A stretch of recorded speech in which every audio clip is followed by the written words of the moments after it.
capítulo de número 14, você já pode ir abrindo.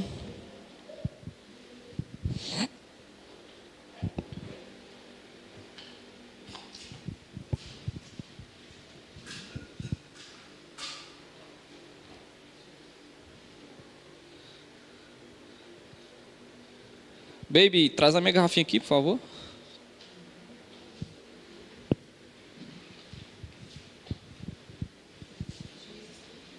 Juízes 14.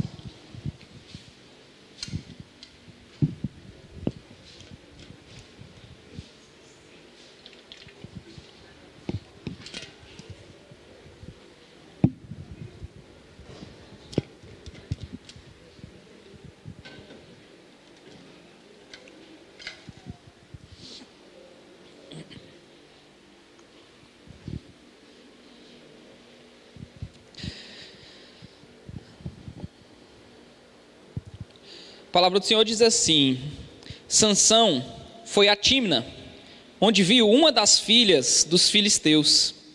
Voltou para casa e disse ao seu pai e à sua mãe: Vi uma mulher em Tímna, das filhas dos filisteus, e agora gostaria que a buscassem para ser a minha esposa.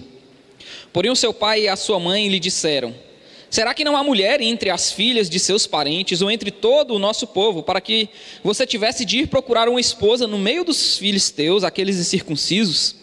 Mas Sansão disse ao seu pai: Busquem essa mulher para mim, porque é só dela que me agrado. Mas o seu pai e a sua mãe não sabiam que isto vinha do Senhor, pois este procurava ocasião contra os filisteus, porque naquele tempo os filisteus dominavam sobre Israel. E Sansão foi com o seu pai e a sua mãe a Tímna. Quando chegaram às vinhas de Tímna, eis que um leão novo, rugindo, saiu ao encontro dele. Então o Espírito do Senhor de tal maneira se apossou de Sansão, que ele rasgou o leão como quem rasga um cabrito, sem nada ter nas mãos. Sansão, no entanto, não contou nem ao seu pai nem à sua mãe o que havia feito. Então ele foi e falou com aquela mulher, e dela se agradou. Depois de alguns dias, voltou para casar com ela, e afastando-se do caminho para ver o corpo do leão morto, eis que havia nele um enxame de abelhas com mel. Pegou o favo nas mãos e foi andando comendo dele. Quando chegou onde estava o seu pai e a sua mãe, deu-lhes um pouco do mel, e eles comeram, mas Sansão não lhes contou que havia tirado o mel do corpo do leão. O pai de Sansão foi à casa daquela mulher, e Sansão deu ali um banquete, como os moços costumavam fazer. Quando os filisteus viram Sansão, convidaram 30 companheiros para estarem com ele. Então Sansão lhes disse: Vou propor um enigma para que vocês o decifrem. Se nos 7 dias das bodas vocês puderem decifrá-lo e me explicar o seu significado, darei a vocês 30 túnicas e 30 mudas de roupa. Se não puderem me explicar o significado, vocês me darão as 30 túnicas e as 30 mudas de roupa. E eles lhe disseram: Apresente-nos o enigma, queremos ouvi-lo. E Sansão disse: Do que come saiu comida, e do forte saiu doçura.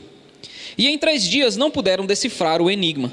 No 4º dia, disseram à mulher de Sansão: Convença o seu marido a nos explicar o enigma, do contrário vamos pôr fogo em você e na casa de seu pai.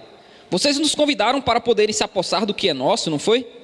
Então a mulher de Sansão chorou diante dele e disse: Você só me odeia, você não me ama, pois você deu aos homens do meu povo um enigma a decifrar e ainda não me contou o seu significado. Mas Sansão respondeu: Olha, nem para o meu pai nem para minha mãe eu contei o significado do enigma, e você acha que eu iria contar para você? Ela chorou diante dele os 7 dias em que celebravam as bodas. No 7º dia, Sansão disse a resposta, porque ela não parava de importunar. Então ela declarou o enigma aos homens do seu povo. Assim, no 7º dia, antes do pôr do sol, os homens daquela cidade disseram a Sansão: Que coisa é mais doce do que o mel e mais forte do que o leão? E Sansão respondeu: Se vocês não tivessem lavrado com a minha novilha, nunca teriam descoberto o meu enigma. Então o Espírito do Senhor de tal maneira se apossou de Sansão, que ele desceu até Asquelon, matou 30 homens daquela cidade, pegou as roupas deles e deu aos que decifraram o enigma. Porém Sansão ficou irado e voltou para a casa do seu pai. Quanto à mulher de Sansão, foi dada em casamento ao homem que tinha sido o seu amigo de honra. Pai, nós queremos te louvar, agradecer a ti, Senhor, pelo dia de hoje, porque o Senhor nos trouxe aqui, ó Deus, para te louvarmos, para adorarmos a Ti, para também sermos alimentados por Ti, para sermos aperfeiçoados por Ti, Pai. Obrigado, Senhor, obrigado pelo dom da vida, obrigado pela chuva, obrigado porque o Senhor é bom e porque o Senhor nos lembra todo dia, Senhor, da Tua bondade, da Tua misericórdia e da Tua fidelidade, Pai. Senhor, nos ensina um pouco mais ainda nesta manhã. Nós te agradecemos pela presença do Teu Espírito e te pedimos que esse mesmo Espírito possa ministrar aos nossos corações por meio da pregação, no nome de Jesus, amém. Bom, meus irmãos, nós temos visto Juízes aqui nas últimas semanas, e nós temos visto Israel em um ciclo vicioso, não é? Um ciclo vicioso onde eles tinham conquistado a terra prometida ali, por meio de Josué, mas Josué morre e não deixa um líder sobre Israel. E aí Israel começa a se afastar dos caminhos do Senhor, e o Senhor de tempos em tempos levanta um juiz, um libertador, que vai livrá-los das mãos dos seus inimigos, que eram os povos que habitavam na terra e que haviam ou deveriam ter sido expulsos por Israel na tomada da terra prometida. O Senhor havia pedido para Israel que expulsassem esses povos, porque senão eles iriam acabar se prostituindo com os deuses desses povos, com as práticas desses povos. E a gente viu que foi exatamente isso que aconteceu, não é? Então a gente viu o Senhor levantando sucessivamente juízes e mais juízes que livravam Israel das mãos de diversos povos. A gente viu Deus livrando Israel das mãos dos moabitas, dos amonitas e de tantos outros povos. E a gente chega no nosso último juiz aqui relatado nesse livro, que é Sansão.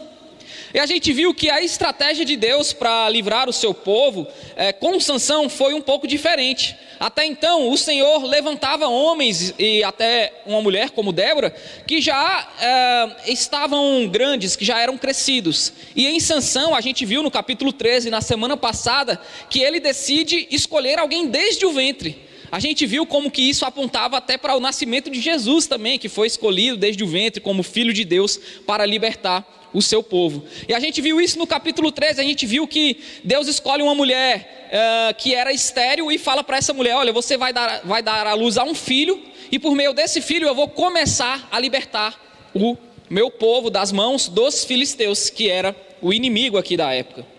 E a gente vê um fio de esperança no livro de Juízes, um livro cheio de pecado, cheio de crueldade, cheio de violência, onde de fato a gente vê que o povo está longe de Deus, a gente vê que o culto está corrompido, que na verdade o povo de Deus prefere adorar outros deuses, prefere fazer aquilo que bem entende, segundo o seu próprio coração, porque não há rei, não há um líder religioso, não há um levita, não há ninguém que ensine a eles a lei de Deus. Então o povo faz aquilo que apraz o seu coração.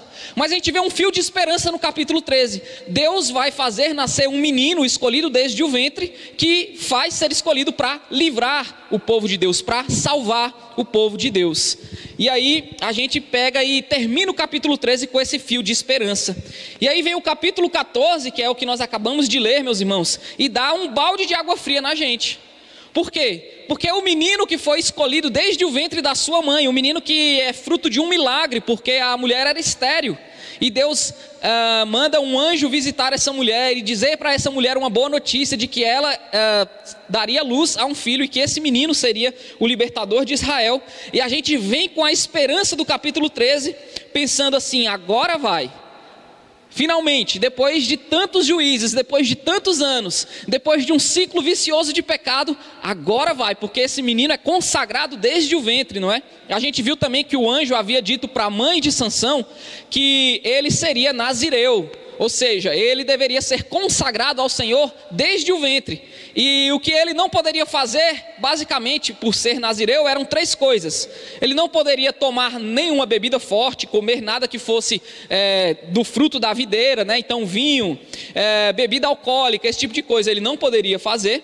Ele não poderia cortar os cabelos, e ele também não poderia tocar em cadáveres. Basicamente eram as 3 proibições que Deus já havia dito para a mãe de Sansão que ele não poderia fazer. Então o menino foi criado dessa maneira, ele foi criado com essas proibições. E a gente chega no capítulo 14 na expectativa de que Sansão agora vai ser o grande líder de Israel, que vai livrar ele das mãos, vai livrar o povo das mãos dos filisteus, e vai ser esse líder espiritual que Israel estava precisando desde a morte de Josué.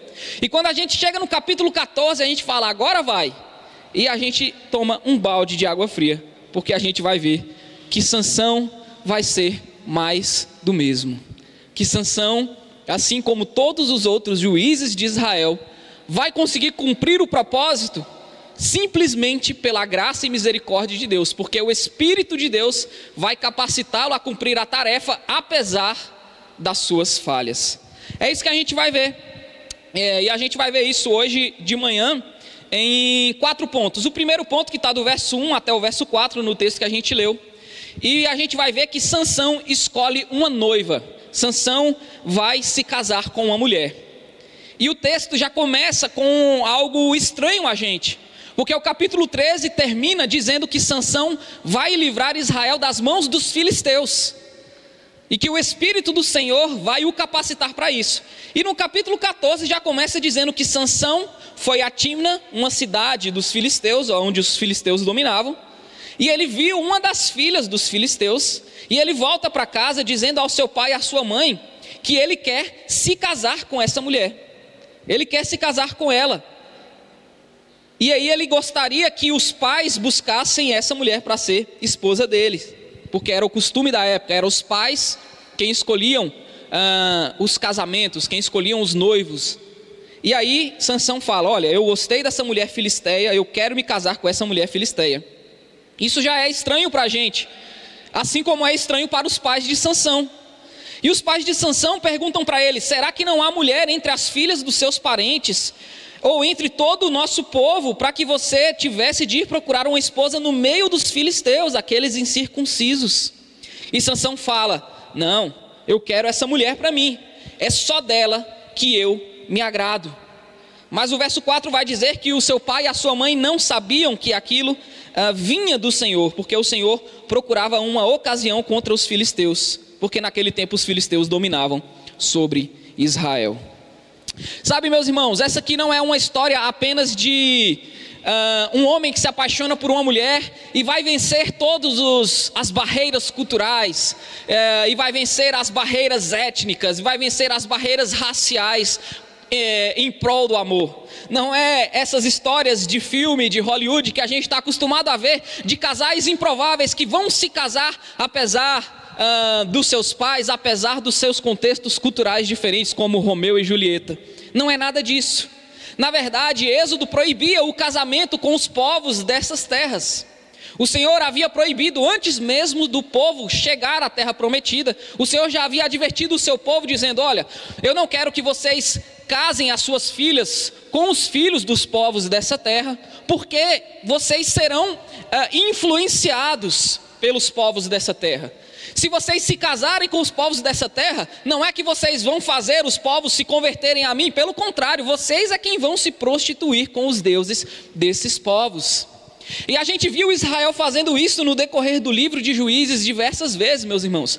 Nós vimos que os pecados deles eram cada vez mais graves, e não eram coisas como, eu vou deixar de ir na igreja de Deus, dos judeus, para ir agora na igreja de Dagon, ou na igreja de algum outro deus aqui dos povos dessa terra. Não, na verdade a gente viu que a fé, ela envolvia todas as questões da vida do povo. Então quando eles deixavam o Senhor, deixavam de adorar o Senhor, eles também deixavam a ética do Senhor, que dizia que eles não deveriam matar, não deveriam roubar, que dizia que eles deveriam respeitar e honrar pai e mãe, que dizia que eles não deveriam cobiçar a mulher do próximo, que dizia que eles deveriam fazer as suas coisas sempre corretamente, sempre vendo e desejando o melhor também para o próximo, amando a Deus sobre todas as coisas e o próximo como a ti mesmo. Basicamente essa era a ética que o Senhor queria para o seu povo.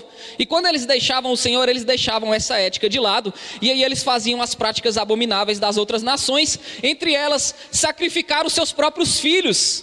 A gente viu o juiz anterior a Sansão fazendo exatamente isso, Jefté, que ofereceu a sua própria filha em holocausto.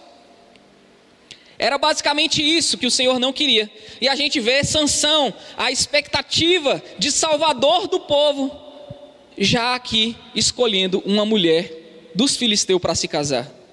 E a gente pensa, poxa, mas Sansão não deveria livrar, Sansão não deveria derrotar os filisteus, Sansão não deveria livrar Israel da opressão que já durava 40 anos. Mas a gente vê que a disposição do povo aqui não é de se livrar dos filisteus. E Sansão vai ser criado nesse contexto e vai achar que, bom, tá tudo bem aqui debaixo da opressão dos filisteus. Tá tudo bem, eu vou inclusive escolher uma mulher entre os filisteus para me casar com ela. Até que não é tão ruim viver sobre o jugo dos filisteus. É mais ou menos isso que o povo de Israel pensava e que Sansão também foi levado a acreditar. Mas para além disso, meus irmãos, o que está em jogo aqui, o que o livro está querendo mostrar para a gente, é que até Sansão, um homem que foi escolhido desde o ventre da sua mãe, um homem que havia sido separado para o Senhor, um homem que deveria fazer o que agrada ao Senhor, que deveria amar o Senhor, que deveria amar aquilo que o Senhor havia ensinado, ao contrário disso, ele faz o que agrada ao seu próprio coração, mesmo sabendo que isso é errado. E ele sabia que era errado, e os seus pais advertem ele dizendo, olha, isso é errado, você deveria casar com uma das mulheres dos nossos povos. E ele fala, não importa, eu quero fazer o que me agrada, e foi essa mulher que me agradou. Então a gente vê Sansão seguindo os impulsos do seu próprio coração. Isso reflete o que o povo fazia naquela época, meus irmãos. Mas será que é só naquela época que as pessoas faziam isso? Seguiam os impulsos do seu próprio coração, mesmo sabendo que o que estavam fazendo era errado? Será que é só naquela época, ou será que é só com Sansão, que ele decidia simplesmente esquecer ou ignorar aquilo que o Senhor havia ordenado, ignorar aquilo que ele sabia que era o certo, aquilo que ele sabia que era bom fazer, para fazer aquilo que agradava o seu próprio coração? Era só naquela época que isso acontecia? Ou isso também não acontece nos nossos dias? Ou isso também não acontece com a gente? Será que nós também, em algum momento, ou corriqueiramente, não estamos também ignorando aquilo que o Senhor nos ensinou, aquilo que nós sabemos que é bom, que é certo, para simplesmente seguir os impulsos do nosso coração, para simplesmente fazer aquilo que é agradável aos nossos olhos, mesmo que isso seja desagradável ao Senhor? E eu não estou falando só com relação a relacionamentos não, porque a gente vai ver aqui no segundo ponto, que Sansão vai fazer isso não apenas nos relacionamentos, mas era algo que ele fazia sempre. O que definia as decisões de Sansão não era o que o Senhor queria para ele, ou o que o Senhor desejava para ele, o propósito do Senhor para a vida dele. O que definia as decisões, as atitudes, a vida de Sansão, era o seu próprio coração. E a gente vai ver que isso vai acabar dando ruim. Não vai dar bom. Isso tem acontecido também no nosso meio, isso tem acontecido também com a gente, meus irmãos, essa é a verdade. Quantas e quantas vezes nós decidimos, não apenas nos relacionamentos, mas na vida, ao realizar negócios, ao comprar e vender alguma coisa, ou nos nossos relacionamentos familiares, a fazer aquilo que é agradável ao nosso coração, ao invés de obedecer o Senhor e de fazer aquilo que o Senhor deseja, que apraz ao Senhor. Quantas e quantas vezes nós não fazemos isso? Por exemplo, está chegando aí agora em abril a declaração do imposto de renda. E o que vai ter de crente dando aquele jeitinho para pagar menos imposto? O que vai ter de crente contratando qualquer sorte de contadores que possam ajustar as contas de uma maneira até mentirosa para poder fugir do leão? Eu não estou dizendo que eu gosto do leão não, meus irmãos. Eu também não gosto do leão. Eu também não gosto de ter o meu dinheiro sendo, de certa maneira, mandado para o Estado. Mas é o certo. O Senhor disse que nós não deveríamos roubar. Isso inclui declarar o imposto corretamente. Mas a gente esquece disso e a gente faz aquilo que agrada o nosso coração, porque eu quero ter mais dinheiro. E esse dinheiro eu vou usar para fazer aquilo que agrada o meu coração. Ou então no trabalho, quando a gente faz alguma coisa, como por exemplo, descredibilizar algum dos nossos colegas, ou mesmo falar mal do nosso chefe, ou mesmo querer passar a perna no nosso chefe para talvez alcançar uma posição melhor, ou mesmo não ter escrúpulos para conquistar um cargo melhor, ou para ganhar um aumento, ou mesmo mentir de alguma maneira no currículo, ou, fazer coisas que a gente sabe que é errado para alcançar finalidades de uma posição superior, de um emprego melhor, de ganhar mais dinheiro. Geralmente, está envolvido com dinheiro, essas coisas que a gente faz errado para conquistar coisas que a gente acha que são melhores para a gente. Mas não só com dinheiro, com diversas outras coisas. A gente acaba seguindo o impulso do nosso coração. A gente toma decisões que serão prejudiciais para a gente no futuro, porque aquilo vai ser agradável para a gente agora. Decisões financeiras, por exemplo. A gente compra um carro que a gente não pode, a gente pega um empréstimo que a gente não pode fazer, que vai comprometer o nosso futuro, para poder desfrutar de algo que é bom para a gente agora. A gente vive tomando decisões baseadas naquilo que agrada o nosso coração. E isso vai ser ruim para a gente no futuro de alguma maneira. E é exatamente isso que Sansão estava fazendo. E o propósito dele não era esse. E ele está tomando uma mulher para si, ele está se casando com uma mulher dentre os filisteus, mesmo que aquilo desagrade o Senhor. Ele está decidindo se casar com alguém que não ama o Senhor. Isso é uma decisão muito arriscada.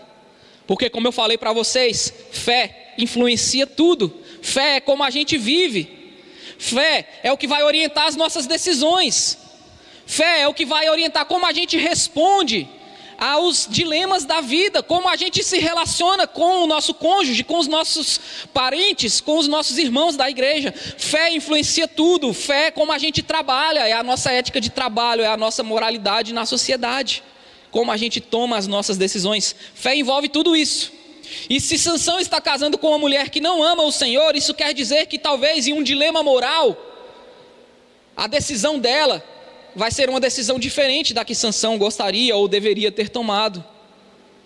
Se casar com uma mulher que não ama o Senhor, quer dizer que talvez na criação dos filhos, ela vai querer criar os filhos de uma maneira que talvez não seja aquela que agrada ao Senhor. Se casar com uma mulher que não ama o Senhor, significa que talvez na relação com os familiares, ela não vai tomar a melhor e a mais sábia decisão, porque a ética, a moral dela, não está baseada naquilo que o Senhor ensinou, mas naquilo que o Deus dos filisteus havia ensinado.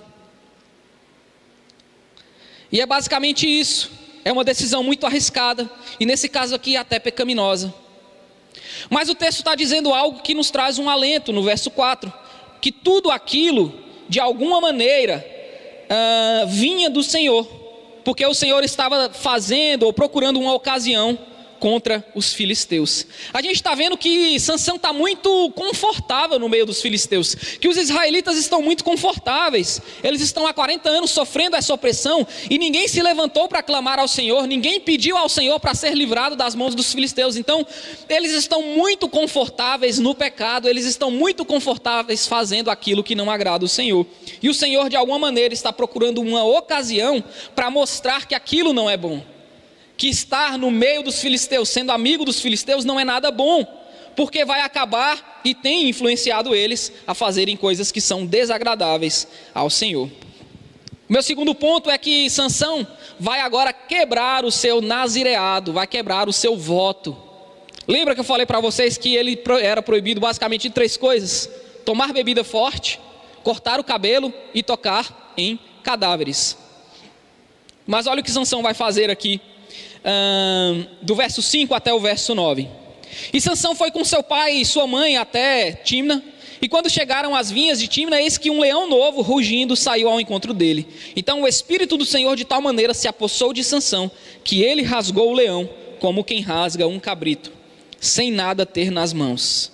Sabe, meus irmãos, o Espírito do Senhor capacitando Sansão aqui, é nada mais do que a graça e a misericórdia de Deus, mostrando a sua fidelidade, o seu amor para com o seu povo, apesar das suas falhas, apesar do povo estar tomando decisões erradas. Sansão havia escolhido se casar com uma mulher dos filisteus. Deus nesse momento poderia ter simplesmente virado as costas para Sansão. Deus simplesmente poderia ter abandonado o seu povo, mas Ele está aqui enchendo, capacitando Sansão a fazer coisas extraordinárias, apesar das falhas de Sansão.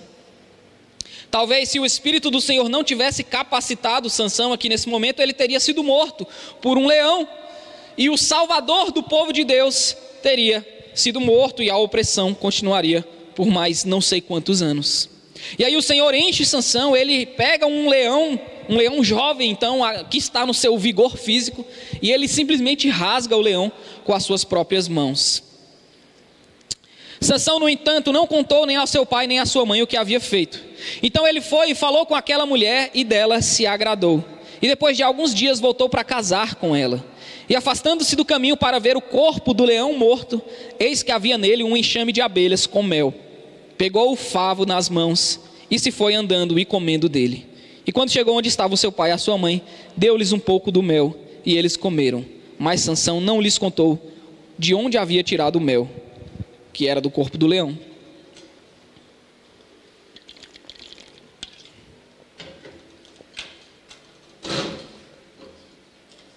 Está vendo aí, meus irmãos? Sansão, mais uma vez, fazendo aquilo que agrada o seu coração. Era isso que pautava as decisões de Sansão.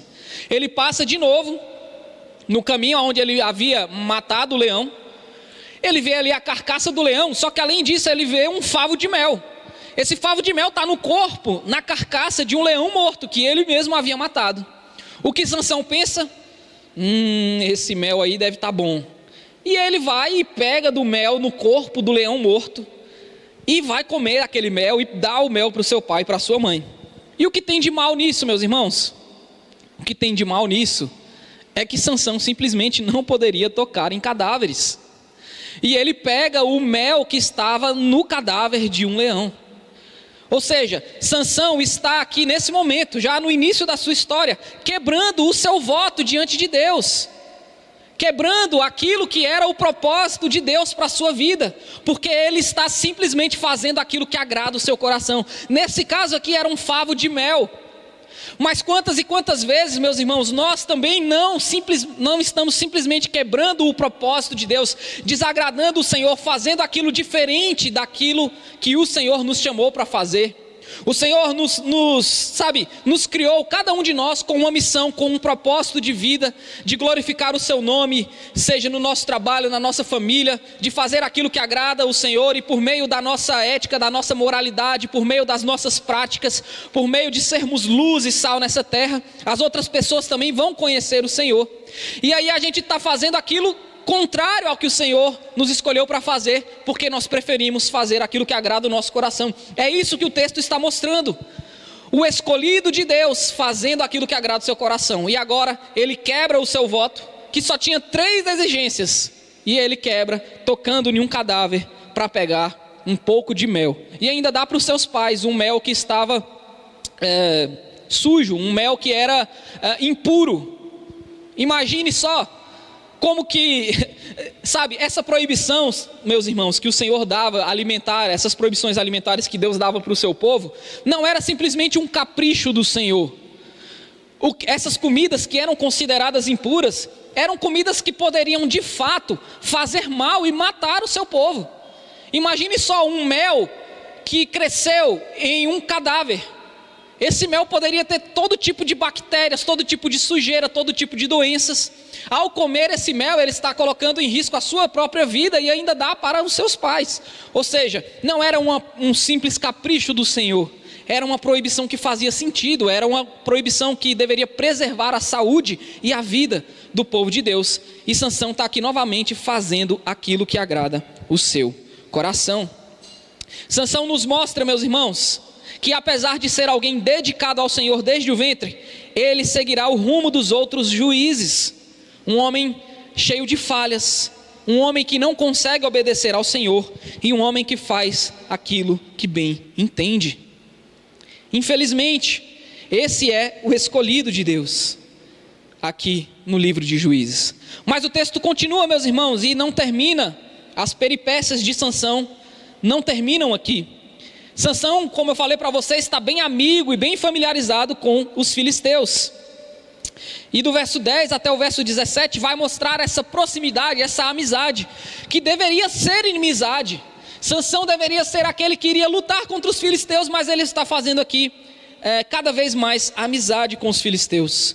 O pai de Sansão, verso 10, o pai de Sansão foi à casa daquela mulher, e Sansão deu ali um banquete, como os moços costumavam fazer. E quando os filisteus viram Sansão, convidaram 30 companheiros para estarem com ele. Aqui eram aqueles padrinhos, né? Era um costume da época, você convidava pessoas para estarem junto com você, para fazerem parte ali do seu casamento, e eram 7 dias de festa. Não era como os nossos casamentos aqui, que só duram 3, 4 horas ali, não. O casamento da galera lá eram 7 dias de festa, e no final dos 7 dias, Sansão se casava de fato com aquela mulher, tinha relações com a mulher, com a sua noiva. Mas eram 7 dias de bonança, de bebida, de comida, de música, era 7 dias daquele jeito mesmo. E aí, Sansão está aqui, ele faz esse banquete, convidam 30 outros homens, né, filisteus, para estarem com ele. Os seus padrinhos não eram judeus, os seus padrinhos eram filisteus. Olha só a proximidade de Sansão com o povo que ele deveria lutar contra, com o povo que ele deveria, na verdade, libertar Israel. E ele está aqui, agora esses homens são os seus padrinhos. E Sansão faz aquilo que bem agrada o seu coração, e agora ele diz que vai propor um enigma para que aqueles homens decifrem. Se nos 7 dias das bodas vocês puderem decifrá-lo e me explicar o seu significado, darei a vocês 30 túnicas e 30 mudas de roupa. E se não puderem me explicar o significado, vocês me darão as 30 túnicas e as 30 mudas de roupa. Sansão está aqui, meus irmãos, seguindo o seu coração novamente, e ele está fazendo um negócio que vai ser muito vantajoso para ele. Por quê? Ele está dizendo para os seus padrinhos, eu vou dar um enigma para vocês. Se vocês não puderem decifrar o enigma, vocês vão me dar 30 roupas. 30, vai renovar o guarda-roupa de Sansão. 30 roupas bacanas mesmo. Vocês vão me dar 30 Calvin Klein, Tommy Hilfiger, vão me dar 30 da Gucci, da Louis Vuitton.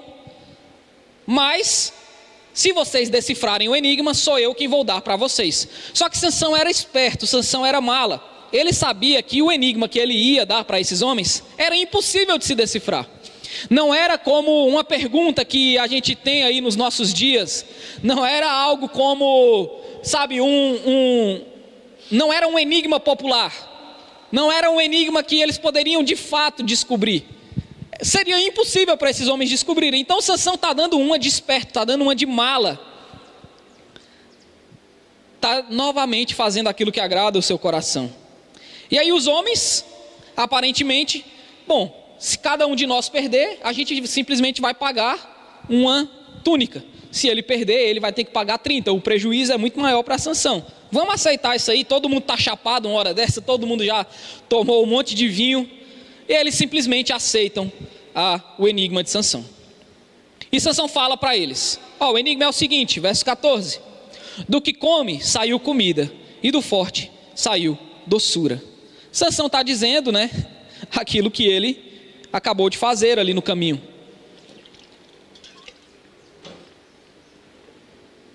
É o leão e o mel que ele havia experimentado. Mas isso aqui era impossível de se decifrar. Mas olha só agora, por que Deus não queria, meus irmãos, que os israelitas fossem amigos dos filisteus? A gente vai ver agora o motivo disso. Não era simplesmente que os filisteus eram pessoas bacanas, pessoas boas, sabe? É gente boa, eles só não comungam da mesma fé que a gente, mas no fim das contas é gente boa, é gente do bem. Não era nada disso.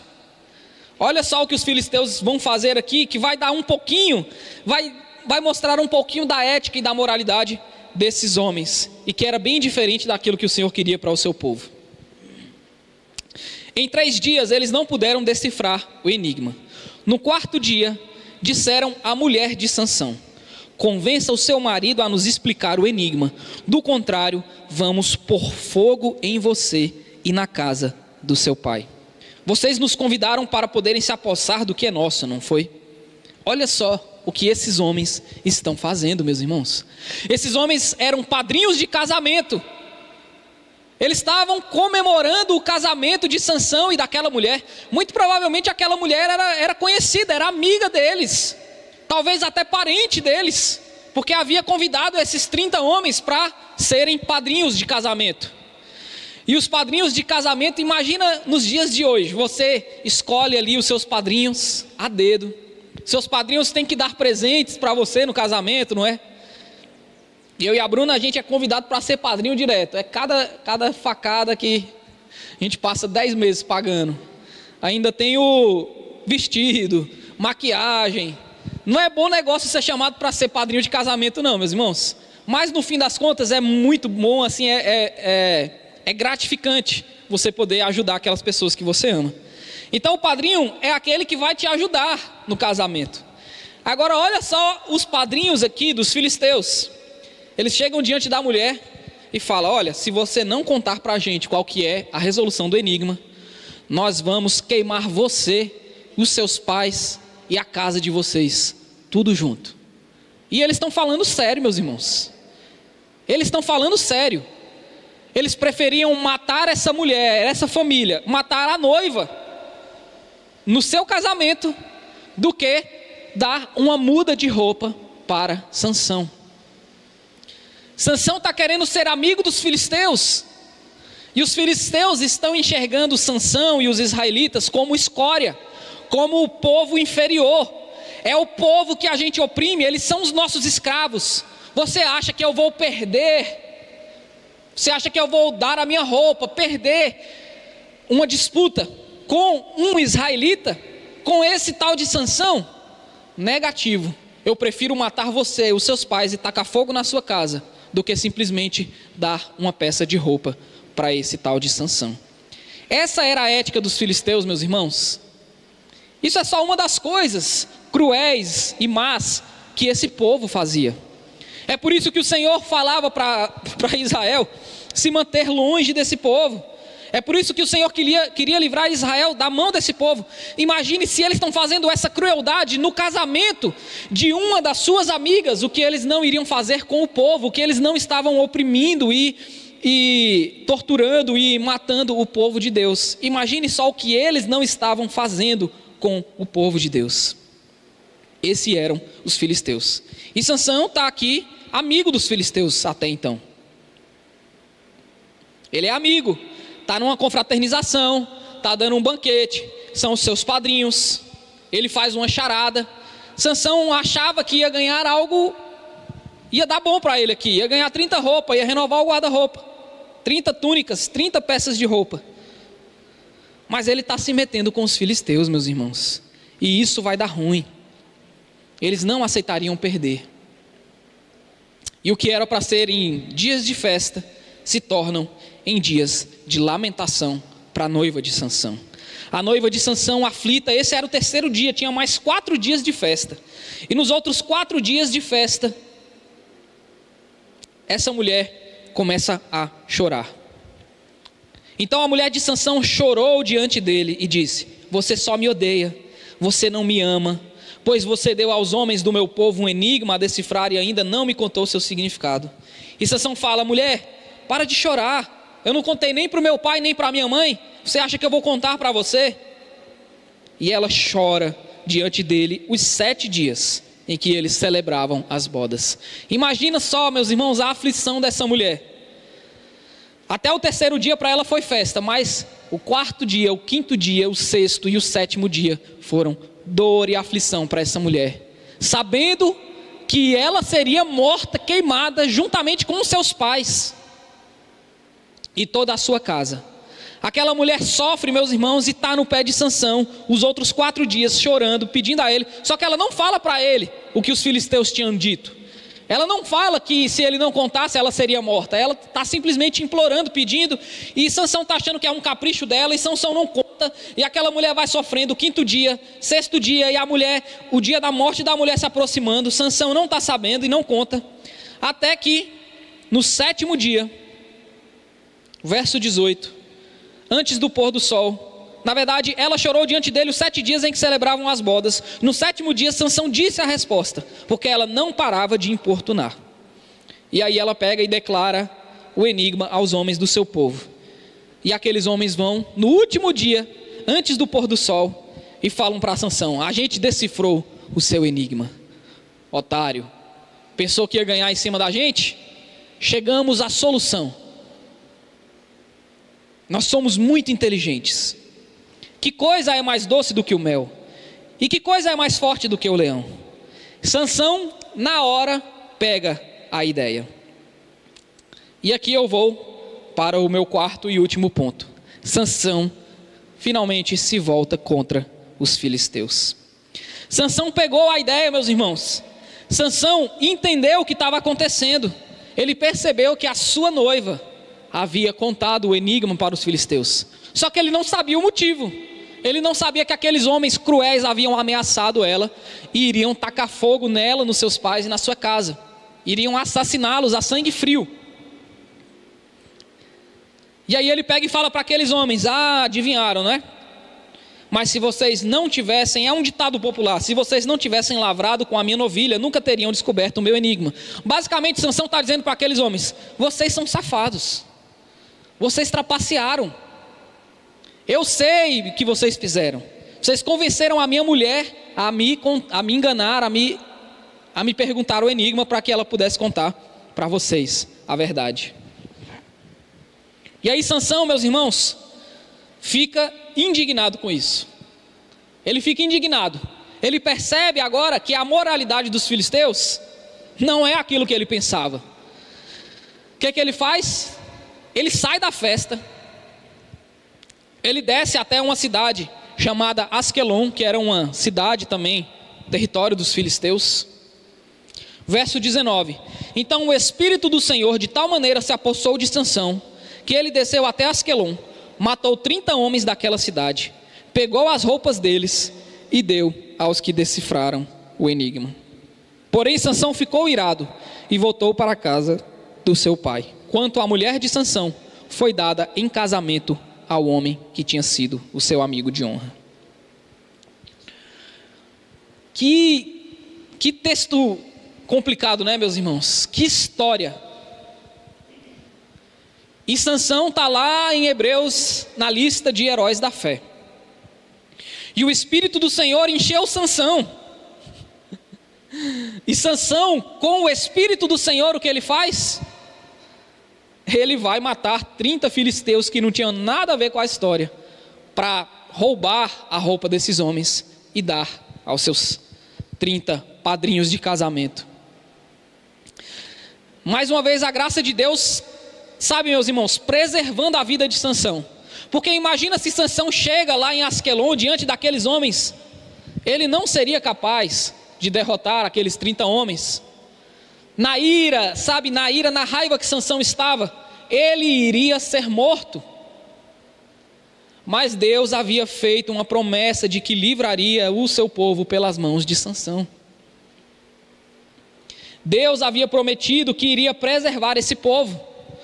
Porque sabe, meus irmãos, vamos lá, vamos para uma situação hipotética aqui.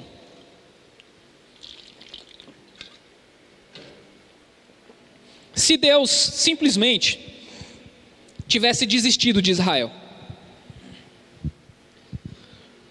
Israel teria sido aniquilado em algum momento da história. Nesse momento aqui, Israel não tinha rei, Davi ainda não tinha aparecido, nem Salomão. Eles eram um amontoado de tribos, sem organização nenhuma. Para Israel ser eliminado por qualquer um desses inimigos aqui, ia ser coisa simples, de um dia para o outro. Os filisteus tinham uma capacidade militar muito maior e poderiam simplesmente exterminar Israel do mapa. E a promessa de que do descendente da mulher viria o Salvador. E a promessa de que Deus iria trazer um Salvador para todas as nações. E a promessa de que Jesus Cristo viria. Então Deus não poderia simplesmente deixar Israel morrer. Mesmo que Israel fosse esse crápula que vivia fazendo aquilo que agradava o seu coração, que vivia traindo o Senhor, que vivia abandonando o Senhor, ainda assim o Senhor amava aquele povo. O Senhor era misericordioso, compassivo, tardio em irar-se, e Ele ainda assim continuava derramando a sua graça sobre aquele povo, para que aquele povo não morresse. E aí Ele não deixa Sansão morrer, o Espírito enche Sansão, e aí Sansão vai e faz essa atrocidade aqui. É muito complicado mesmo, meus irmãos. Entender que um homem cheio do Espírito do Senhor está simplesmente assassinando 30 homens aqui que não tinham nada a ver com a história. Realmente é difícil pensar sobre essas coisas. Mas Deus estava causando uma inimizade entre os filisteus e Israel, porque eles precisavam se livrar das mãos dos filisteus. Deus está controlando aqui a história de tal maneira, como diz o verso 4, que a gente vê que no fim das contas, Deus vai pegar todo o mal para transformar em bem.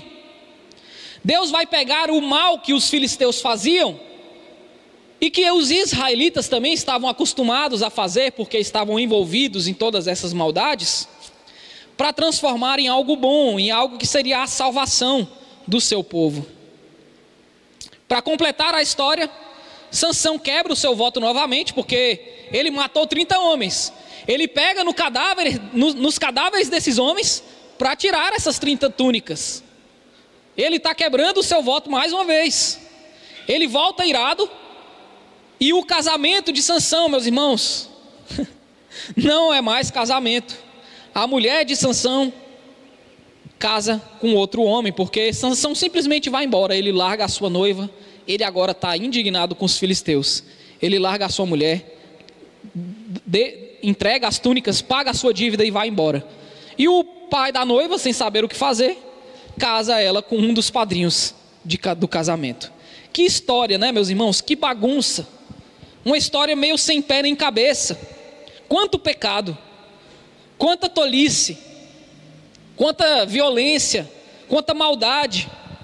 A boa notícia do capítulo 13 de que Deus iria enviar um Salvador, que o nascimento do Salvador, vai ser algo esplêndido, algo maravilhoso para a história do povo de Deus, é sucedida por um balde de água fria, uma história cheia de violência. Mas algo no texto nos deixa um alento, algo no texto nos dá uma esperança. Deus está no controle, Deus está soberanamente cuidando de tudo. É o que diz no verso 4 que nós vimos, que o pai e a mãe de Sansão não sabiam que isto vinha do Senhor. Deus está de alguma maneira, meus irmãos, no controle da situação, soberanamente cuidando de tudo o que está acontecendo.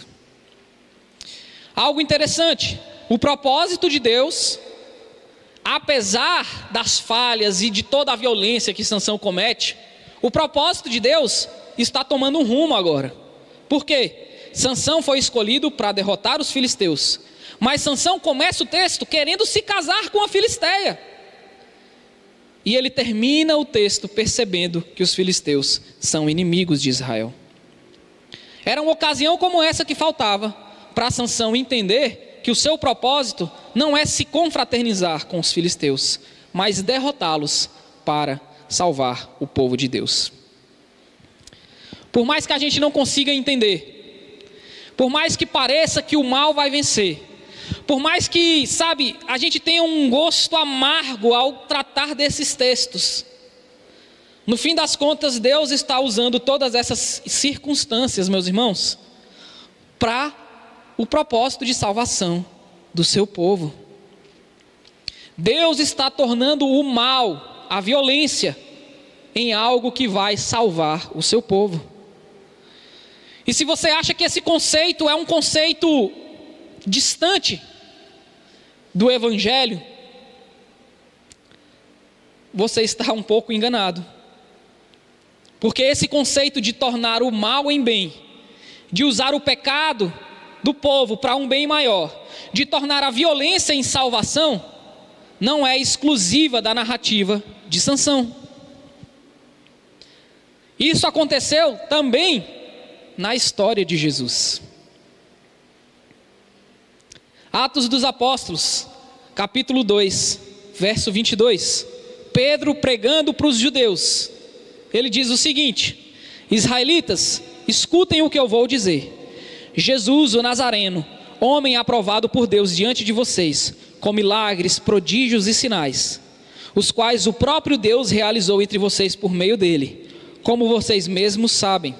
A este, conforme o plano determinado e a presciência de Deus, vocês mataram, crucificando por meio de homens maus. Porém, Deus o ressuscitou, livrando-o da agonia da morte, porque não era possível que fosse retido por ela. E Pedro conclui a sua pregação no verso 36 do capítulo 2, dizendo: portanto, toda a casa de Israel esteja absolutamente certa de que a este Jesus que vocês crucificaram, Deus o fez Senhor e Cristo. Consegue perceber o que Pedro está dizendo aqui para os judeus? Que Deus, no seu plano soberano de salvação, Deus pegou esse mal que os judeus haviam cometido contra Jesus. Deus pegou esse pecado, essa crueldade, que foi matar um homem inocente, um homem sem pecados.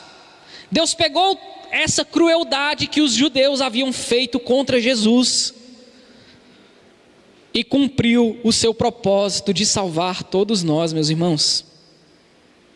Deus tornou o mal em salvação. É isso que o texto de Sansão está nos mostrando. Que Deus é capaz de pegar os piores momentos, os momentos mais escuros da história, os momentos que a gente não tem mais esperança, os momentos que a gente vai olhar e vai falar: agora acabou. E Deus pega desses momentos e torna em salvação, e torna em bondade, e torna em graça. Deus usou o pecado dos judeus que mataram Jesus para cumprir o seu propósito de salvação. Esse texto nos adverte sobre os perigos de seguirmos o nosso coração. Nos adverte sobre o perigo de esquecermos a lei de Deus e fazermos aquilo que nos agrada. Olha só o que isso causou na história de Sansão. Não precisava ser assim, meus irmãos. Não precisava ser assim. Não precisava de passar por tudo isso. Um casamento que deveria ser alegre se torna um momento de choro, de lamentação, de violência. Não precisava de acontecer desse jeito. Mas Sansão seguiu o seu próprio coração.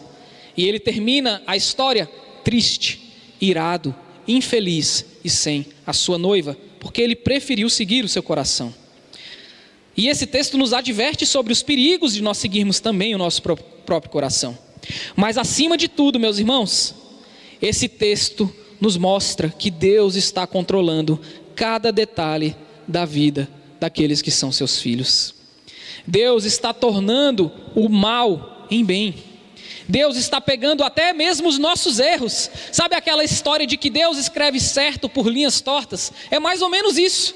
Deus está pegando a nossa vida torta, as nossas más decisões, as nossas escolhas erradas, e ainda assim, por graça, por misericórdia, porque Ele é bom, porque Ele é maravilhoso, porque Ele nos ama, ainda assim, apesar das nossas falhas, Ele ainda nos dá coisas boas, graça, misericórdia. Apesar da gente fazer o que é errado, apesar da gente traí-lo como Sansão traiu, apesar da gente quebrar os nossos votos como a gente quebra, ainda assim o Senhor nos ama e Ele está fazendo algo bom nas nossas vidas, apesar das nossas maldades e dos nossos pecados. Esse texto nos mostra que Deus é bom apesar do nosso mal, que Deus é fiel apesar da nossa infidelidade. Romanos capítulo 8, verso 28 vai dizer: sabemos que todas as coisas cooperam para o bem daqueles que amam a Deus, daqueles que são chamados segundo o seu propósito. Esse texto nos lembra disso. Apesar do nosso mal, apesar do nosso pecado, Deus é fiel e Ele vai fazer algo bom, mesmo que a gente seja errado. Esse é o nosso Deus. É o Deus que pega um homem infiel que havia quebrado o seu voto e usa ele para fazer o seu propósito.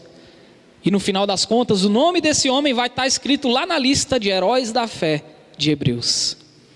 Esse é o Deus que é capaz de olhar para a gente, nos nossos pecados, nas nossas falhas, na nossa infidelidade, nas nossas más decisões, e ainda assim ter misericórdia da gente, e ainda assim sentir amor pela gente, e ainda assim cobrir as nossas falhas e cobrir os nossos pecados por amor do seu nome. Esse é o nosso Deus. E é Ele quem nos diz que apesar de tudo que a gente fez, não há condenação para os que estão em Cristo Jesus. Porque Ele pegou os nossos pecados, as nossas falhas e cravou na cruz. A ira dele que deveria vir sobre nós, veio sobre o seu Filho. Esse texto nos mostra a fidelidade pactual do nosso Deus. Amém? Vou orar enquanto os meus irmãos vêm aqui para tocar mais uma música, que a gente também vai celebrar a ceia do Senhor.